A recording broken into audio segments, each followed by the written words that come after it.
First of all, I'd like to apologize. I'm a little sick, which is why I actually missed part of the workshop today, and I may not be able to shout as much as I can. So if you want to argue, I'll argue gently. And I'm going to argue actually for one thing that could have, I think, at least some opportunity for more crypto work. And thanks to Tal for the invitation. I hope that this will, perhaps in a year, we'll have more to say about this topic and how we can use crypto and other secure computation mechanism for it. So in this talk, what I would like to do is essentially go over first what is web transparency, and I'll go, instead of giving you a formal definition, I'll give you an example, what it can do for you, it's real concrete cases. Then, I think you're very interested also to learn about what's behind those results. So how do we actually, design these tools? First, by looking through some motivation. Why is it, a really urgent problem we have today? And then, what are the challenges that we address, especially the challenges we already addressed and the ones that are remaining. And then, in the end of the talk, I'd like to also discuss with you the remaining challenges that I think alone we cannot solve. We need people with your expertise, and I'll go over a very brief sort of preliminary example of something that could combine both approaches. Okay, but before I do that, I'd just like to sort of, acknowledge all those that actually without whom I wouldn't be able to present this work today. Professor Roxana Giambazu, who is in the computer science department and is a co-worker of mine on this project. And also 3 students, Matthias, Riley, and Guillaume, coming from in Paris, some part of the US and Paris as well, who worked a lot on that. So let me describe you the various situations in which we wanted to build web transparency by an example, something that is very familiar to all of us. I'll call that, the opaque and the transparent web. So what's the experience of a typical web users? Well, we know that, most web services work like this. You have inputs, things that you are actually entering into the service, and you have outputs, things that, although you may not want to see it, they are given to you. So I would say, for instance, that if you're using a service like Gmail, you will actually use write email, receive email, and you will also, on top of receiving the service, receive outputs that are, for instance, ad being shown to you in the service. So an example, you can send a very simple email, are you coming, or with this subject and this text, and maybe you'll see next to that one particular ad about internet facts. Then you continue, and as you exchange more and more email, what happens is that some of those emails, for instance this one, or this one, could actually relate to some sensitive information. Although you didn't explicitly mention to Google your sexual orientation or your health status, this could be actually something that is revealed by the information. I'm sure some things that you are all aware of. And of course, the input-output mechanism is, basically continuing to working on top of all this information. Maybe you receive an ad that seems relevant to some of this information, another one. And you can even actually make fake dummy email, and we did actually in part of the work that I'm presenting here, that have actually no sense. Just, use keywords repeated one after another, and the system will actually continue to give you outputs for all of those. And, that's basically what I call the current opaque web we have, because although we have a sort of feeling that what we are entering in the system is, of course, collectively related to what we're receiving, we don't know for which particular inputs that we entered in the system what caused another output that we observe. So our work, and especially 2 tools that are called XRay and Sunlight, are just transforming this process to become transparent. Through this tool, we could show, for instance, which ads were targeted by which inputs, which one was the cause. So, for instance, we might see that this particular ad that relates to an hotel in a particular town is related to email that seems to indicate your sexual orientation. We could see that, health-related information is also being used by advertiser, or that even, racial background could be actually used for targeting. And to go and jump into concrete examples, you might wonder, well, okay, as a general question, are they using, are they, which means collectively anyone that is part of this online advertising ecosystem, are they using sensitive data in my email? Because I'm sort of, using that every day, and many things can be seen. So, a couple of examples. We could see that when we are doing emails that have sort of important aspect relating to minority, you can receive particular ads. So this shampoo ad is actually primarily sent to people that declare or talk about people of the Dominican community. There are also people that talk about hair. These results were obtained with some statistical confidence, and reproducibility that, if you're interested, I can go more over. We could find similar things for sexual orientation. So it seems that this particular company about using underwear is using sexual orientation as one of their primary targets for showing ads. Not always in the context of this email, so which makes it relatively hard for a user to actually understand why and how it occurs. And then, you may wonder about religion. This is an example. It seems like, Mormon and Jewish received a lot of history, family search. And we found also that if you have sort of, interest in guru and astrology, you would receive particular ads related to quantum jumping, for instance. If you're looking at general Earth information, it could be related to, the Alzheimer's disease. There is actually quite a lot of advertisers that have most of their product tailored for people who are fighting with this disease, so they actually use that. Also, when you actually express depression or anxiety on your email, this could be used also by advertisers, especially email instant checking that basically are here to sort of search what are the activities of the people around you. We also found that actually some of this were used for what you would say a legitimate case. So if you're discussing depression in email, you could also be receiving an ad about a support from the government, like a program against cyberbullying, for instance. So it's not, I'm not here to say that all of these use are illegitimate or that this is really happening a lot online, but at least we have just suggestive evidence that there is some opacity and some part of abuse of the system.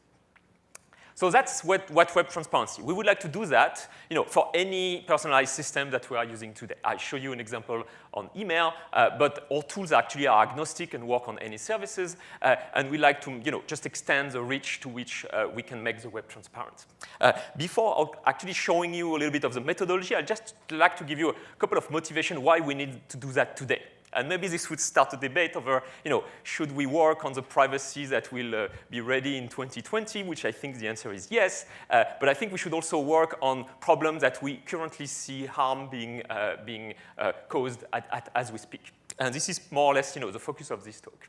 So, it happened that starting in 1834, basically retail price became common. It became ubiquitous. That was basically the decade where you, instead of going to a little boutique where you will always have to argue with the manager about the price of things, you would go to a large store like Harrods or Galeries Nouvelles in Paris that will essentially give you the price when you arrive. And in the last decade, we saw through the web a lot of sort of improvement of this system of delivery and the supply chain that really removes overhead and changes the prices. But we also saw that big data and deployment of information system lead to price discrimination. Some of them that create actually new barrier. In a celebrated article in 2012. A colleague from the website, Wall Street Journal, could actually show that price discrimination on a website like Staples is actually reinforcing the fact that poor community receive less access to services. They essentially have to pay more because of the zip code that they use in order to enter the website. Another sort of thing that happened during the first industrial revolution is that we used to have always to pay to get content. You go to a place, you buy a book, you read the book. That's sort of a classic model. Well, it started that actually we could have quality content without paying. And the first journal to do that, actually called La Presse in France, was an initiative to make the press sort of free from political pressure. Because all other newspapers before were essentially under the jurisdiction of one particular political party. And that sort of changed the press forever, and then, of course, was a very successful model.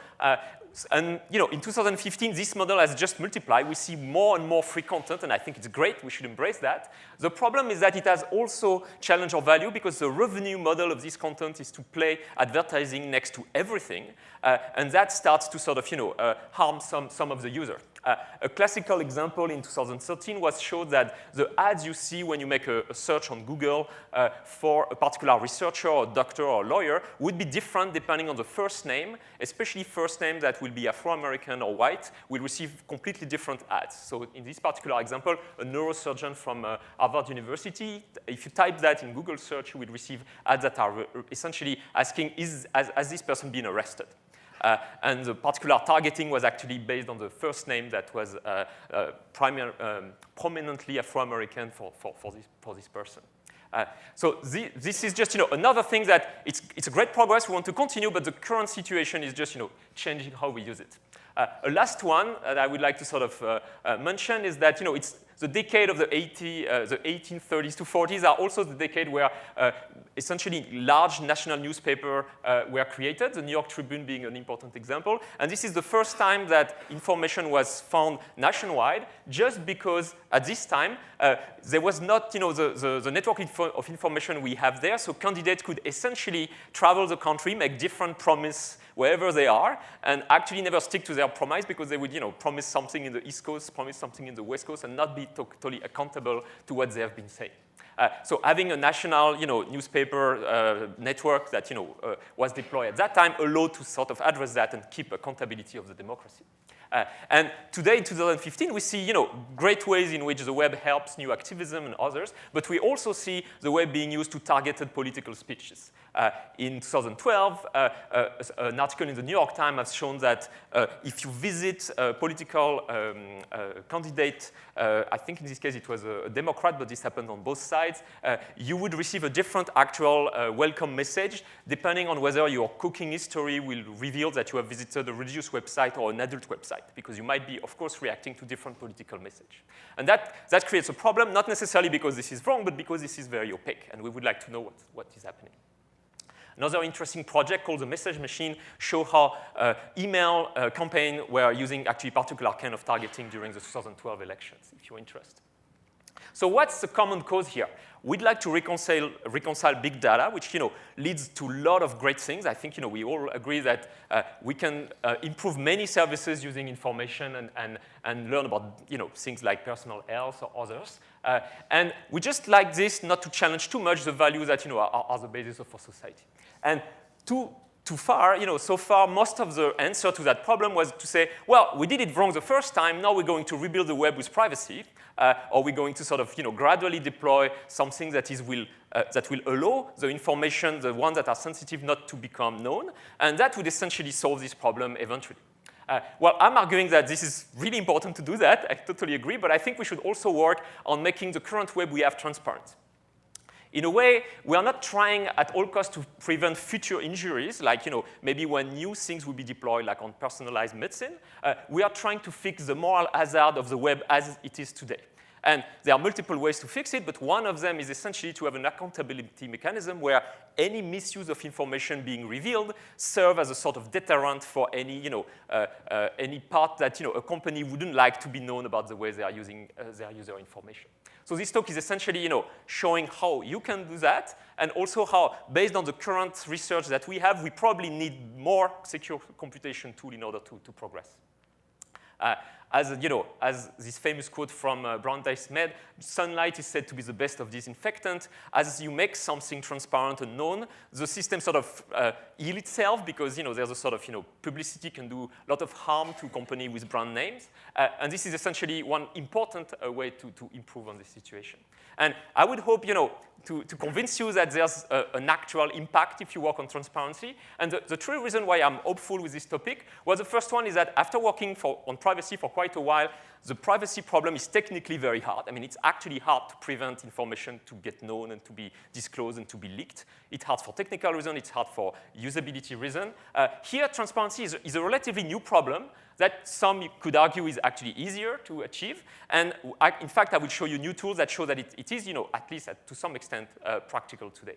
So there could be a technical hope for that reason. I think there's also a political hope, because all this research is going to be living in a particular political ecosystem. And although we have heard of privacy for a while, and even the revelation by Edward Snowden didn't really sort of make an incredible shift on how regulation is made, for instance, the first evidence of online discrimination immediately created a very strong community against avoiding that. The FTC is extremely active on working on that. And there is currently a broadening community, including people in my research community, but also in law, economics, and people working on public regulation to actually solve that discrimination problem. So there may be a little bit more momentum because this is sort of a new arm that you can directly pinpoint. And also, I would say, if you take a step back, we are solving a sort of problem that we had for a while. It's not like big data invented discrimination, differentiated treatment, or any form of bias. And the pre-data world that we had was not glorious either. There is discrimination today on many ways, on how you access credit and how. And maybe actually, if we fix this in big data, we could even actually build a better system in the end. That's sort of a very, very open, idealistic, but I'm an optimist, so I hope I can share that safely here. So now, let me talk a little bit about what's the machine behind and how do we address it. So I'll start with a sort of little definition on how, for the particular case I showed you, we can formalize the problem. So we have this system that receive input and output, for instance, email and receiving ads. The tool that we're going to build, for instance, in the case, the one we built called XRay, will monitor which input and which output are being sent and use this information in order to make detection. So there will be n inputs, the email, the search, the places you visited. And of course, because we're talking about big data, n can be very, very large. I mean, I'm not going to apply that to genomic information, but it's still going to be an important number of emails that you have in your inbox. We wouldn't like n to be limited to 10 or something like that. So these are examples of inputs. Some may be completely innocuous. Some could be actually sensitive. And we will have many outputs. Actually, we don't control the number of outputs. They are just given to us. But for each of the outputs, there will be a targeting function, FA, which could be a constant. It actually doesn't depend on whether which information you have, or it could be a targeting function that actually take a particular value. Let's say it's a binary function, whether you're untargeted or targeted, depending on the subset of input you receive. And this function exists for each output. And the goal of of this whole game is to determine the function for every output. So for simplicity, we're going to consider one output, one ad, all the observation about this ad, and seeing if we can determine this function. And the two sort of things that makes it difficult is that, of course, n is going to be large, and we'd like to do that for any function. Of course, you are well-trained mathematicians, so you know that function can be very complicated, and probably we will have to make some assumption about what any we mean. There will probably be some property to limit the complexity of it. Come back to that in a moment. But before I come back to that, I just would like to make a couple of clarifications about the things we are not doing. Great.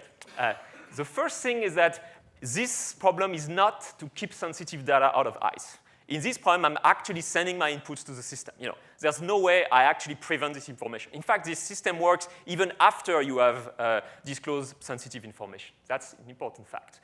The second thing is we are not even interested here to know how the data get collected in the first place. Many people monitor the tracker, see which tracker is present on which site and how they actually collect information about you. There's a famous What They Know series in the Wall Street Journal on that. We are not trying to solve that either. And finally, and it's important, we are not trying to reproduce the exact algorithm by which personalization was done and imagined. It's clear that Google has a lot of information and extremely smart optimization of the online targeting. And the way they actually figure out that this input and this output should be associated is not our concern here. We are not even trying to determine in this extremely complex ecosystem who did what. So all the results I've shown is that there is an effect. This input caused this output. But I cannot even claim that Google or the advertiser or a particular intermediaries in this whole system has done it. All I can claim is that there has been an effect, and then maybe future investigation can go. All these three things have been shown very hard. In a multi-party, multi-system, almost impossible to consider, at least for practical term. But the important thing here is that we don't need to do that here. We just need to know what is in the end the function that is applied by the whole system. And all of these have led to if you want to solve one of these. It's a very interesting research problem, but it's probably one of those that you will need, the 15 to 20 or 25 years to solve. And we'd like to sort of solve something in the near future. I'm actually going to skip this slide that was more like on related work. What I just wanted to show you is, a quick example of how it works, and then, state the result and mention the future work that could be important. You probably are interested to know about where are New York's best macaron. And this is just a motivation for showing this result. So let's imagine that I received that La Durée and La Maison du Chocolat are the best macaron in New York. And I have been recommended these two shops to visit in Yelp. And I know that in Yelp, I made 3 reviews in Harlem, the Upper East Side, and Chelsea. The problem is I don't know which of these reviews, or a combination of them, caused me to receive this particular recommendation. So one thing I can do is basically create a set of shadow accounts that contain a subset of my inputs, and observe for each of them when did I receive a particular ads. And within some confidence, I can, using this information on a larger set of inputs than just my, strictly speaking, my account, make an inferred decision about what caused what. So this is roughly how X-ray and sunlight works, using very different techniques to make this inference. The key contribution here, if you look at it, is to basically have something that is content and service agnostic. We deploy that on Gmail, YouTube, and Amazon. These 3 services were actually working with the same techniques. It is giving you fine grain, and it is scalable and self-tuning. I'm just showing you one of the empirical results we received, where as we increase the number of inputs, as you would see the number of inputs being small in the beginning, all the way to 64 email, which is sort of what we could do at this time in this first paper, we obtained that the number of accounts that we need is actually logarithmic, or so it seems. Later, we could actually prove that, in fact, this logarithmic result could actually be shown to be rigorous. To be more precise, we found that if you have 3 particular conditions that were never actually studied before in the learning literature, which is having an improper learning where you learn the function not without revealing all of its property. You can actually identify any targeting that has a difference of probability when you're targeted to receive the ad compared to a smaller probability when you are not targeted, which accounts for a possible noise in the system, because, of course, targeting online is not deterministic. Using a log n number of non-adaptive queries, which mean queries that you set up before the system starts and can be run in parallel and then analyzed at once. We were able to prove that a log n number of these queries is enough to solve that problem under some particular conditions that I'm just going to state in a minute. If the condition, one of set of conditions, there are multiple theorems, but one of them is that if the function is monotone, which means having more email is only going to produce more ads, if you can limit the size and the width of the formula that it actually applies to the data, you can find within a logarithm number of accounts with a few constants that depends on how accurate you want to be guaranteed to obtain the function within a certain time.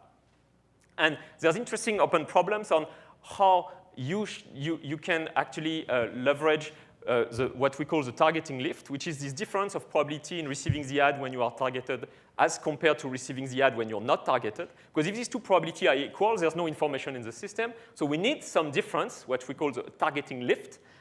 And one interesting problem is how can we design algorithms that basically extend to even smaller and smaller targeting lift. When the targeting is actually almost difficult to perceive, can we actually learn this function again? Do I still have 1 minute? Oh, 5 minutes, OK. I'd just like to sort of, in the couple of minutes I have, maybe conclude fast and then, maybe open it for questions.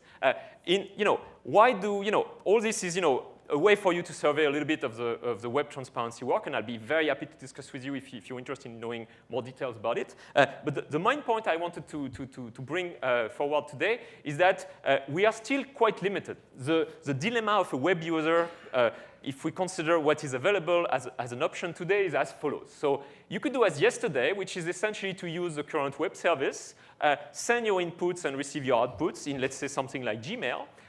You don't have any transparency. You don't know what Gmail is doing with your information.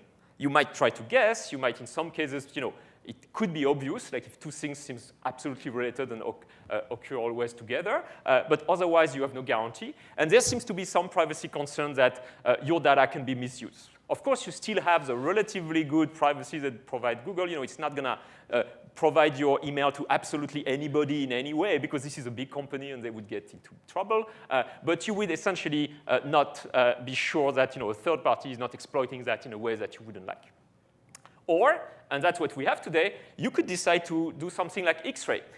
In this case, you would have transparency, assuming the system works. But the that that we actually increase the privacy concern. Because in order to use XRay, you need to give me your Gmail password. I need to read all your email, run all my experiments, and then come back to you with a survey of what has been done with your information.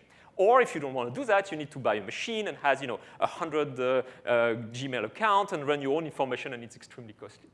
In all these cases, you will have to use special code run by, built by graduate students and myself, and you're absolutely not guaranteed that there's no bug or wait for someone to exploit from it. So this is, I agree, I argue something you can do if you want to do a little toy example to understand how toy email are being used, just to sort of reveal what is being done, but this is not ready to be used by anybody, for their actual sensitive information. So what we'd like to do in the future, and a project we just started, is what we call, it's probably completely too ambitious, but something like zero-knowledge transparency, which would be a tool in which you would actually still be using the service. You will interact with a sort of transparency tool, a little bit like what we saw in the previous talk. Collectively, if everyone sort of had a way to aggregate information about what is the content of their email and what is the ads that they are seeing without revealing to anyone what exactly they are, they could perhaps collectively compute what is the targeting function that is being shown to the population. So we'd like to address transparency and privacy. And just, in the 10 seconds I have remaining, the first prototype we built was actually using a startup product called AirCloak. That is, the good thing is that they are doing the whole privacy software, and I don't have to, be responsible if anything goes wrong. I'm only running queries on top of their system that is supposed to be safe. And what I'm showing you is on the x-axis, what is the statistical confidence I have that I found targeting when I use the raw data, so without any privacy-preserving technique, which is basically what we've done so far in all these few years. So less is better, because if the p-value is smaller, then you have a higher confidence. You know that you can be wrong only in a very, very small fraction of the case. And on the y-axis, you have, for this exact same pair of ads and inputs, whether you are confident that you found targeting. So if something is basically above the diagonal, which is what happens most of the time, it means that the privacy-preserving technique, as we expect, removed a little bit of the confidence that we had in the first place using the raw data. But what's interesting and promising is that it seems that using a privacy-preserving system of queries in order to detect this targeting with an algorithm that I can go in detail if you're interested, didn't actually change the confidence level by 3 or 5 orders of magnitude. It looks like it's still possible to remain confident that you found targeting without actually accessing the complete raw data that we have. Of course, it's a very preliminary example. We'd like to measure how private this system is. We'd like to see if there is a much better design that I cannot think of that could be done. And with that, I just would like to thank you for your time. The 3 messages to sort of summarize. I think it's important to just let people know that web transparency is a complementary solution to privacy. I think it's very important we continue to work on privacy, especially when the data are too sensitive to be revealed, like health or any other, the Internet of Things and things like that. But for everything that is essentially already in the public domain of this online advertising ecosystem, and where most of the users are already leaked the information, we could also consider alternative like transparency. And I gave you one example with email, but there are many, many other personalized services that have been actually currently under scrutiny by people in my research community. Also, scalable tools exist that are generic and can be actually applied to many of these situations. They come with guarantee, but there's still some interesting challenge, especially related to the amount of noise that they can come. I would like to advertise one event that will actually organize next November over a consortium called the Data Transparency Lab that is promoting tools in order to have better transparency online.